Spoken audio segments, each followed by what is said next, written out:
Dje Kuvendi vendosi me shumicë gati 82 vota të rrëzoj kërkesën e SPAK për heqjen e imunitetit për ish-zëvendës kryeministren, ish-ministren Belinda Balluku.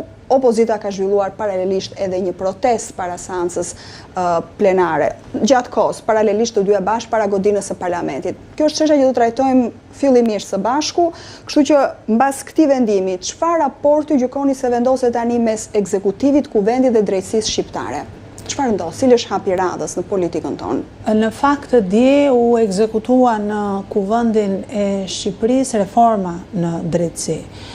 Dje ai konsensus ishte arritur me 140 vota për të ndërtuar qoftë edhe SPAK-un, por qoftë edhe një sistem drejtësie që nuk do të kishte të paprekshëm, që do merrte fund pa ndëshkueshmëria, që do të luftohej korrupsioni, dje u vra ky sistem, sepse një njeri që duhet shkonte para drejtësisë me një kërkesë të SPAK-ut, siç është ish-zëvendës kryeministri sot deputetja Balluku, u ndalua nga mazhoranca, u ndalua nga parlamenti.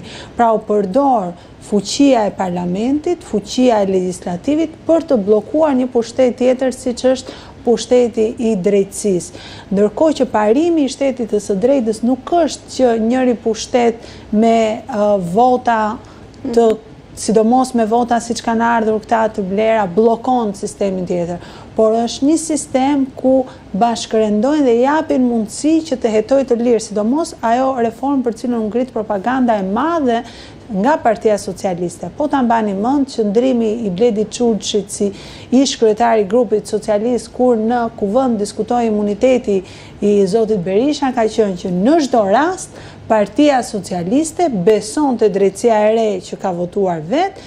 Komisioni Venecias ka thënë që nëse drejtësia nuk është politike, atëherë çfarë do lloj kërkese që të bërë duhet miratuar dhe ne do të miratojmë çdo kërkesë për ta në deportuar.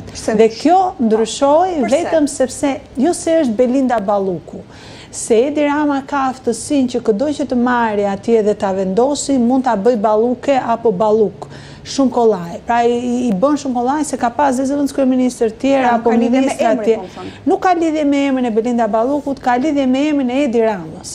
Sepse në dosjen e Belinda Ballukut është Edi Rama.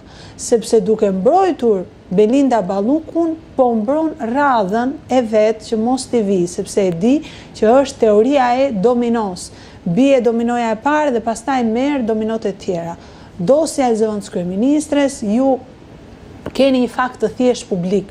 Shikoni me kë e ka zhvilluar zëvendës kryeministrja takimin në Turqi. Është një nga veprat që akuzohet nga SPAK-u, tenderi i Llogoras, ku dha me 50 milion euro shtesë dhe përsëri i bëri gjoka punimet. Me kë ishte? Ishte me Edi Rama.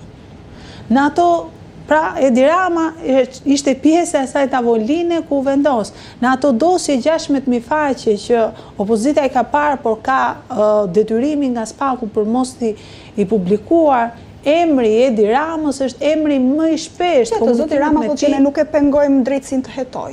Drejtësia le të vijojë punën e saj. Sipas socialistëve, zonja Balluku nuk ka rrezik që të prish provat apo të arratiset. Pse nuk qëndrojnë këto argumente sipas jush? Ka dy arsye pse nuk qëndrojnë këto argumente. E para sepse drejtësia vet e ka gjykuar që është e nevojshme. Dhe ti duhet t'i japësh lejen SPAK-ut që një gjykat më pas ta çmojë nëse SPAK-u ka të drejtë apo zonja Balluku ka të drejtë. Pa këtë gjykimin midis SPAK-ut dhe zonjës Ballukut u duhet ta bëjë një gjykat. Dhe jo Kuvendi i Shqipërisë që nuk ka të tagërt për të vendosur nëse një mas sigurie është më e mira apo jo. E para. E dyta, për atë që thot nuk prish provat. Kuvendi i Shqipërisë ka hequr imunitetin e zotit Berisha që kishte 12 vjet në opozit.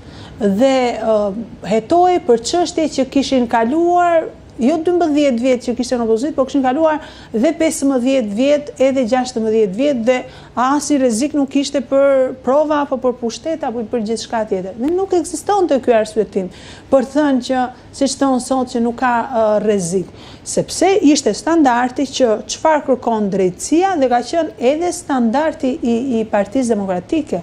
Partia Demokratike kur ka qenë në pushtet, edhe pse nuk ekzistonte SPAK-u, por ishin organet e zakonshme të drejtësisë.